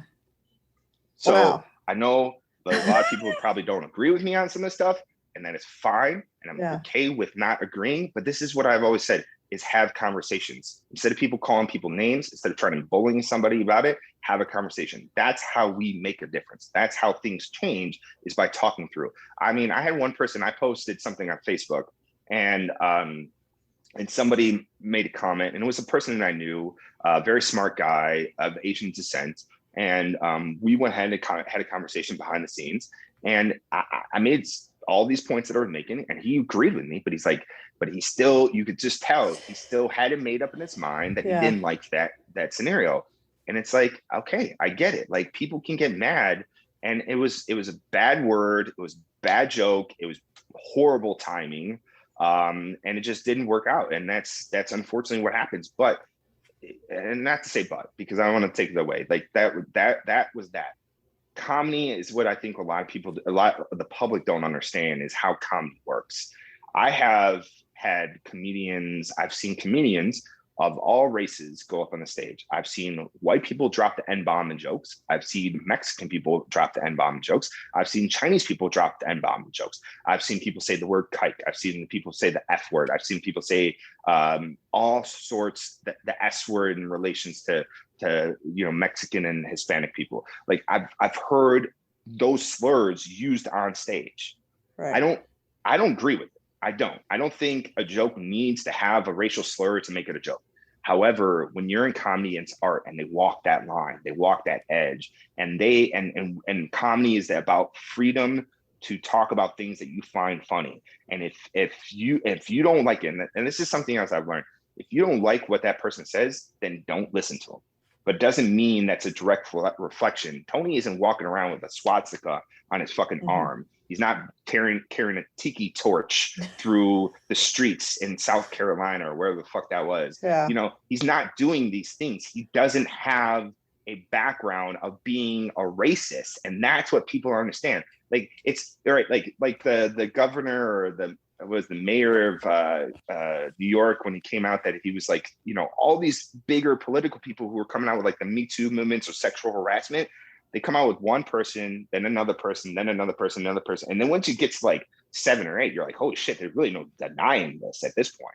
Yeah. Like, maybe 1 or 2 that could be like, maybe it's just like they're taking it the wrong way. You start to kind of question, you read into the articles, and then you get to 7 or 8 or even beyond that, like even 5 or 6, you're like, wow, that's a little too many. That's too many circumstances for this to like not be true. Tony doesn't have 5, 6, or 3 or 4 incidences when he's using a racial slur. Like, it's just, there's no evidence there. And so this is my point, is that people just don't look into it. It was a bad scenario, bad timing, and people really need to get off the fucking high horses and use the brains and think. And like, think through situations, calm their emotions, and just use the brain. And like, at the end of the day, if you just don't like him, whether you like his humor or not, then don't be a fan and move on. He's got a lot of fans who understand his comedy, and that he's a roaster, and that's what they like. And there's a lot of people who are the woke people that don't like mean comedy or roasting or whatever they dub it. Then don't listen to people who do that. There's so many comedians in the world. Go listen to somebody else. And there's a flavor for everybody. Really, there is. There is flavor for people who are super woke. There are flavors for people who like clean comedy. There are flavors for people who are like racial jokes. There's people who walk that line. And so you can find everybody. So if you don't like them, don't pay attention to them and move on. But again, Tony's not a racist. This was all premeditated to the fucking T, and it aggravates me, because it does. Like, the fact that he scrubbed all our messages that we had on Facebook Messenger, like going back for like months till January when we first started talking, he scrubbed them all. And like, that is not a behavior of somebody who is truly trying to do something that's right? When you're trying to hide stuff from because you put something out, that is suspicious. It's very suspicious. Yeah. And so, yes, so that is how I feel about the situation. I've held this in for so long, Valerie. I've held it in for so long. I wanted to say it. You got the exclusive. I'm glad we got to do this together. I am so honored. I don't know if this is good or bad for you, but hey. Yeah, I don't either. I'm sure that there are people that are going to want to hear They're going it. to argue with me, and that's they're fine. Gonna come after me for whatever reason, because that's the nature of things. And here's my response to what you've said and what I've pieced together. Because again, my thing is Comedy Wham should be as neutral as possible in things. Correct. But what I can say from my experience, so I will say first off the top, the racial slur, I think that was a lapse in judgment on Tony's part. Correct. I did see the clip, but I also waited to see the full Peng set and then most of Tony's set. And my conclusion was, yep, that's what Tony does. And the racial slur is still a lapse in judgment. Correct. But I also, because I've been a super fan of comedy for years, and I listened to Kill Tony for years, I also know that he's had Malcolm Hatchett on as the paid regular for the Kill Tony show. He's had the great Bill Montgomery. William Montgomery is on, and although he's white guy, that's fine. But I know that David Lucas is a regular. He's a black guy. There you go. Yeah. So I know that Tony is a roaster by nature. So that's what you can expect from him. But I also, from my own observation of listening to Kill Tony for many, many years, is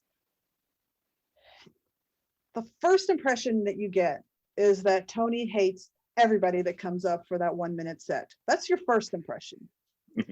But if you keep listening, he is very quick to encourage the person that there is a nugget of talent there.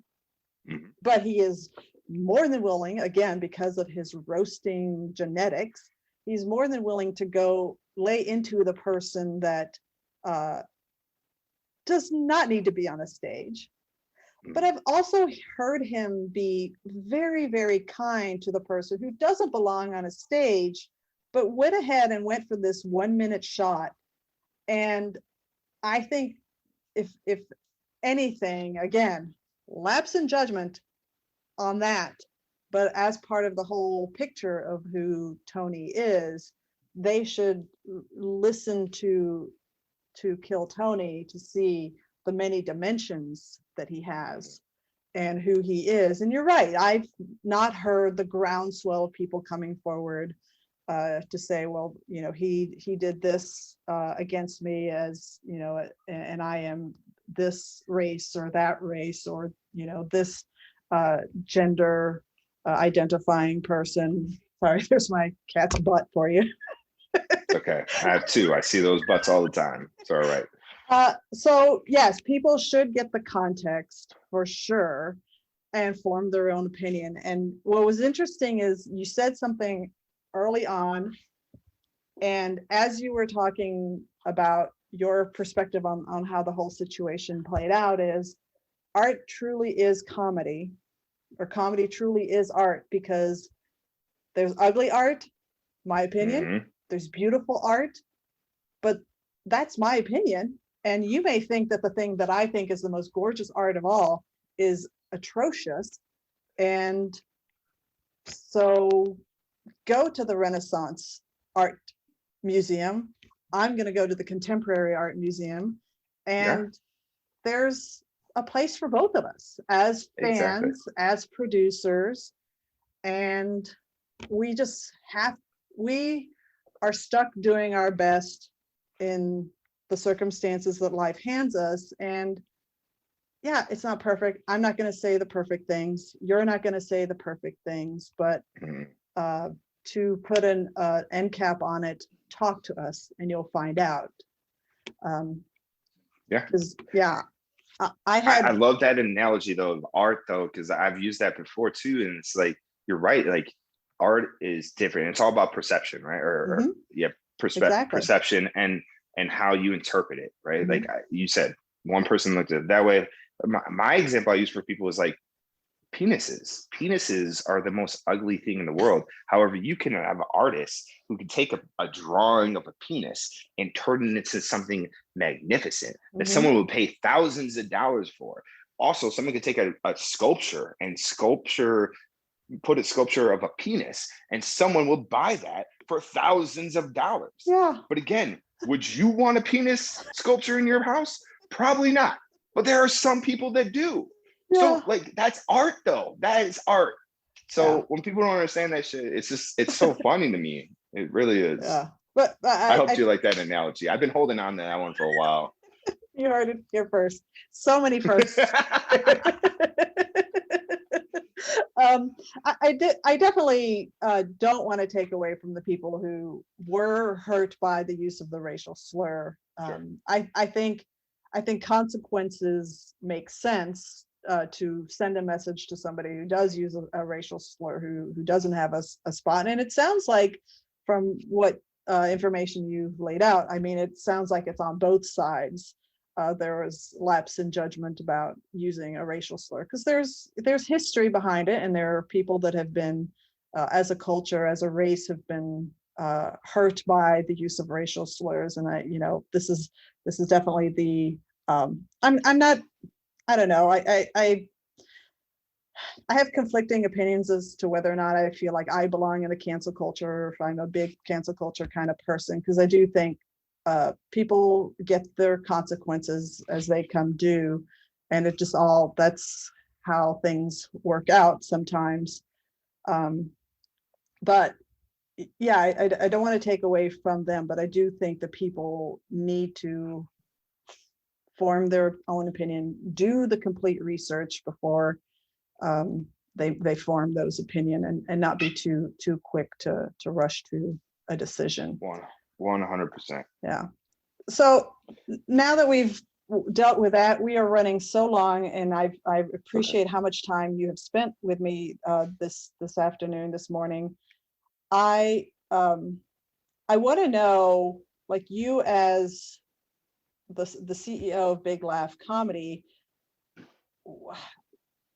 I feel like you don't have to change what you've been doing, because you have all these people that have been knocking at your door saying, I want to perform there at Vulcan. But is there anything that changes for you as a result of learning to navigate some controversy? Yeah, I mean, one, we've now eliminated the usage of phones at the shows. Like, we have the Yonder bags Okay. that Dave Chappelle and Joe Rogan and a number of people use. And so we, as soon as that happened, we talked about getting those to protect everybody. Like, in all honesty, we started implementing this past week, and that has not just been great because it makes comedians feel a little less like on edge, that they can, trust the audience, but at the same time, actually, it makes the audience more involved in the show. Yeah, the attention is better, and it's truly what comedy, like, don't get me wrong, the shows aren't very long. They're between an hour and 2 hours. Like, put your phone away. And I know how it is. Like, the first time I had to put my phone in that Yonder bag, I was like itching like a fiend. I was like, oh my God, it's my phone. What is going on? I need to see what the world is doing right at this moment. But then after like 10 minutes of withdrawal, it subsided, and I got to like experience the show and just watch and laugh and learn and like just be in the moment. And I think that's what we're really losing in all this. Everybody wants to capture that next moment. And from a marketing perspective, I have a hard time, because I want people to take photos so they can put it out there, so they can so we can spread the word from a marketing perspective. But again, art is art, and these things, as you see, like, these things can be twisted around. So we want to protect both sides. We want to have a great experience for the comedians. We want to have a great experience for the customers and people who are coming in, who are fans. So I think that's really the best use out of that.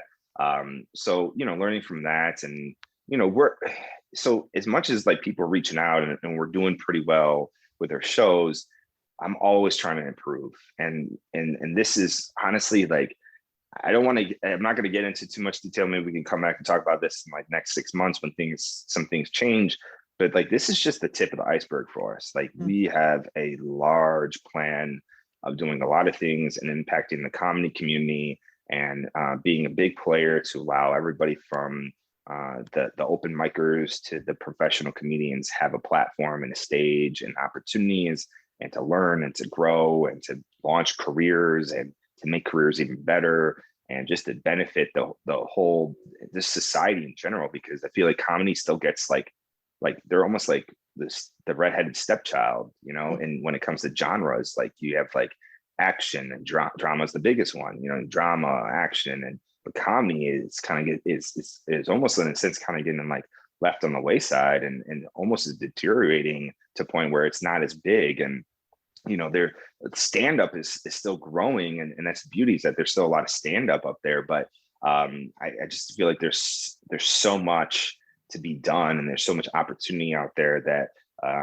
you know, we see those things, and we want to really help bring more joy to people in their lives. Like, if there's anything we learned through this pandemic, is that we need to laugh a lot more. Yeah. Right? Like, we need to laugh a lot more. Everyone needs to relax a little bit. Like, even through this controversy, it's like, if people were really truly fans of comedy, they like might not be so butthurt about all this stuff, and they might be able to see through some of these. And that's kind of where, like, I think the majority of the backlash is from people who just don't understand comedy and how the art works, and they're not a true fan. And so what hurts me the most with all this is that the comedians who jump to conclusions right off the bat, and they don't understand how it is to be on stage and something happens, or you know, and that's where, like, because I've always been that person where I don't look at people a certain way. I try to take myself out of my shoes and put myself in their shoes. And I was taught my entire life is that you know, no matter how bad you have it, someone else has it worse. And there's always, I mean, shit, my mom used to take me when we were kids for like Christmas. We used to go to battered women's shelters in Chicago, and we would play with these kids who were living in a shelter, and I was living in a house and had all these toys, and we would bring toys and we'd play with them. And I was like, man, like, talk about being grateful. Like, you get to see these things, and it's real life experiences. And that's what I don't think a lot of people nowadays see this. They're not grateful. They're not like, they don't understand that there are a lot of struggles and people are going through stuff, and they just jump to conclusions too much. So anyway, I'm rambling on and kind of going on a different path there. So I'm trying to keep myself back on this path. Yeah. But you know, you have to. I believe that you have to learn it. And what I love is, like, right now in Austin, the community is growing. Right, the community is growing. We have a number of clubs that have opened up. We have more clubs that are apparently going to be opening up as well. And I think with all that, it comes a healthy competition, a healthy. And it should be a community though. At the same time, like, I've talked with Rebecca from Creakin. Okay, excuse me. I love her. She's fantastic. Rob Morris from the Romo Room, fantastic. You know, I've heard good things about the Sunset Strip. And you know, and things just keep on growing and growing. You still have these like individual producers who are doing bar shows, and those are still good. And you see there's a lot of opportunity for everybody, no matter where they come from, and whether they lived here before or they just moved here, whether, you know, no matter, or if you've been, you know, 6 months into it, or you've been doing it for 16 years, you know, there's opportunities for everybody now in Austin, and it's only going to get better. And I think it's great. And when you have this kind of competition, it pushes people to get better.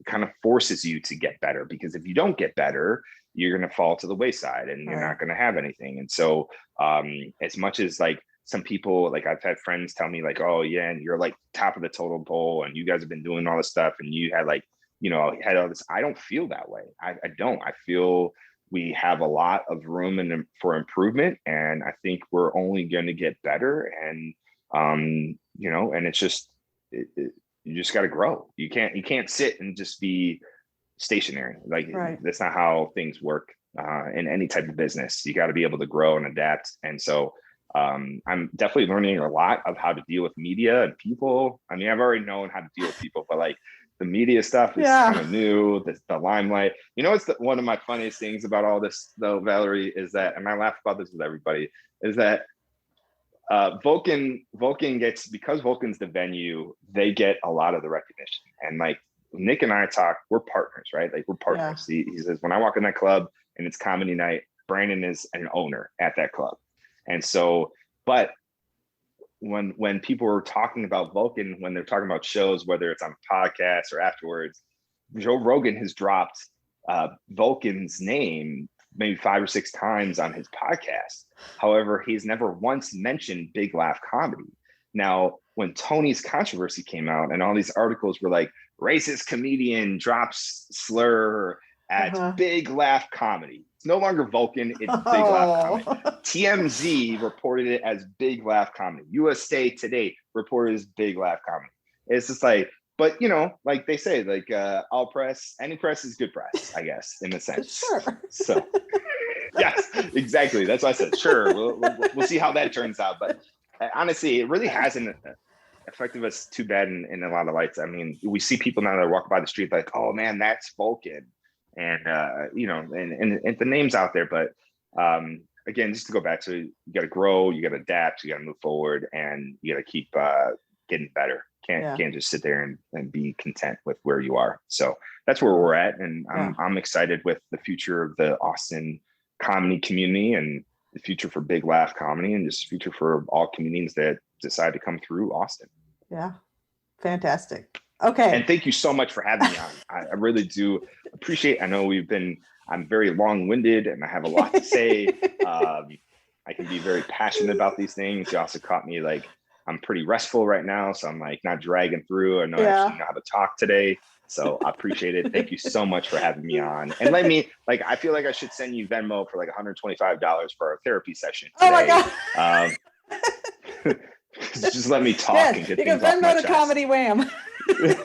Fantastic. You hear that, people? Yes. Help out Valerie. Yes, I do a lot of therapy. I get that so many times during my interviews that, you know, it's like. Oh, and one thing I want to say too is that I really appreciate what you guys do, right? Like Comedy Wham and what you do, not only just the podcast, but what you do for the Austin community. People always hit me up. They're like, hey, can you get me on some shows? I'm like, hey, I can get you on some of our shows. We don't have a whole lot of shows that we can get people on, but I'm like, there's so many fantastic opportunities now. I'm like, if you want to see where things are at, go to comedywham.com. You know, check out all the events on there. You can see the people who are running the shows. You can reach out to them, you know, and if you need some help, I'm willing to help. But like, I tell them to go to your website first and foremost, because this is the place to go to when you're looking for comedy shows. Yeah, I appreciate that. I do the same thing. People ask me and I'm like, I don't know. I run one show. So just go out there, do your homework. Exactly. Okay. Use your website. Yeah, use my website. All right, Brandon, we're gonna go into the home stretch here. Just a few more minutes. But first, let's do my closing question. Okay. You've been talking a lot about the future. So pick one word to describe your future. Big. Oh, nice plug. Nice plug. Thank you. Since this is audio only, people don't know that I've been sitting here looking at Brandon with big on his shirt because I always see you wearing your t-shirt, your Big Laugh Comedy t-shirt. You're such a promo marketing man. 101. You're such a promo man. I know. Here I am. I'm wearing my Purple Rain t-shirt. I love that shirt though. It's a fantastic shirt. I'm jealous. Okay, well, that is a wrap on Comedy Wham presents Brandon Lewin. Tell us where we can find you on social media and tell us about your upcoming big projects and excitement. Absolutely. So we have comedy, we have live comedy pretty much 5 days a week at Vulcan Gas Company right now in Austin, Texas. We actually also do comedy down in San Antonio now. We've been doing that since like the end of 2020, and we've done some really great shows down there. We have some really great shows coming up. We have Mark Norman down there, actually. We'll also have Mark Norman in San Marcos in June. We just struck up a deal with the Spurs and the AT&T Center. So we're actually going to be doing comedy shows out of the AT&T Center. Brandon, congratulations. Thank you. Thank you. Huge. Yeah, that's what I mean. Like big, you know, wow. Big, gotta go big. That's huge. So we finalized those deals. We have this is kind of also exclusive because we really haven't made a big announcement about it yet. We will be in the coming weeks, but we got some big shows coming through there. Austin, we're still continuing to do our thing here in Austin. We got some fantastic shows coming up. Tone Bell's coming in town. We pretty much bring everybody that people are fans of. We even have like Ed Bassmaster, who's a YouTuber. He's coming through next weekend. Tony Baker's coming through. Pauly Shore is going to be doing a show here in Austin with us. And so we got a lot of great shows that are coming down the pipeline. I'll put this out there too. Andrew Dice Clay is going to be doing some shows with us. Whoa. We got a little, because I'm a fan. You mentioned him in your childhood. Yes. And it's so cool because I talked to my dad. I'm like, Dad, guess who I just talked to? He's like, who? I'm like, Andrew Dice Clay. He's like, holy shit. And it was like, we just talk about it. And it's very cool. And the funny thing is, like, talking to people like that, like someone who I grew up idolizing, and obviously such a big player in the comedy scene and such an important person. He's just the nicest person in the world. Like, I constantly talk to him on the phone. We've been talking for like months now, and he's just like, he tells me about his projects that he's got going on and his life and stories and actually one of the first times we talked was right after the Texas storm, the winter storm here. And he asked me, he's like, Brandon, he's like, tell me about the winter storm. It's like, what's going on down there? Blah, blah, blah. He's just very interested and just a great guy. So we're doing stuff with him. So we got a lot of good things. You can find us if you go to our website, blcomedy.com. We also are going to be relaunching our website, and we're going to have a bunch of new stuff on their content related material. We got a podcast that we're launching with Allison Voidovich, who's an Austin comic. So we do love Austin comics. You know, I do love Austin comics. And she's going to be doing a podcast called Detox with Allison. That'll be launching here in the next week or so. And we got some great interviews on there. So we got a lot of things kind of coming up. And so just, you know, what I would say is to jump on the BL Comedy website. If you want to get all the exclusive stuff, we have a great email list. You can go and sign up. It's called the VIP list. It's available on the website. When you go on there to sign up, it's free. And then you can follow us on social media. Instagram, it's at Big Laugh Comedy Network. And Facebook, you can just look up Big Laugh Comedy. And yeah, and that's us. That's where you can find us. That's what we got going on. So again, thank you so much, Valerie, for having us on. I'm looking forward to continuing to do this stuff with you, and we'll definitely have to have you on. You are on the list of people to have on the podcast with Allison. And we got some more stuff coming out too. So it's gonna be a lot of fun. Fantastic. Well, we hope you've enjoyed learning about how Brandon Lewin got to be the comedic mastermind genius that you heard today just as much as I have. This has been Comedy Wham Presents Brandon Lewin. I'm Valerie, and that's been funny. Thank you, Brandon. Thank you, Valerie.